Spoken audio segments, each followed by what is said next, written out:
তখন জওহরলাল নেহেরু দুটি লাইন দিয়ে তার বক্তব্য শুরু করলেন। The stroke of the midnight hour, when the world sleeps, India will awake to life and freedom. কিছুক্ষণ পরেই রাত 12টা বাজলো। 15ই আগস্টের দিন ভারত আনন্দে মেতে উঠল। প্রায় 200 বছর পর ব্রিটিশ শাসন থেকে দেশ স্বাধীন হয়েছিল, কিন্তু এই আনন্দের সঙ্গে দুঃখও ছিল অনেক। কারণ ভারত ভাগ হয়ে যায়, দেশ দুই ভাগে বিভক্ত হয়েছিল, হিন্দুস্তান ও পাকিস্তান।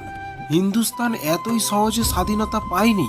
15ই আগস্টের অনেক আগে থেকেই ব্রিটিশ শাসনের সমাপ্তি ঘটতে থাকে। মহাত্মা গান্ধীর জন আন্দোলনের জন্য দেশে এক নতুন ক্রান্তি শুরু হয় এবং এর সঙ্গে সঙ্গে নেতাজি সুভাষচন্দ্র বসু আজাদ হিন্দ ফৌজ ইংরেজদের জনজীবন প্রায় দুষ্কর করে তোলেন।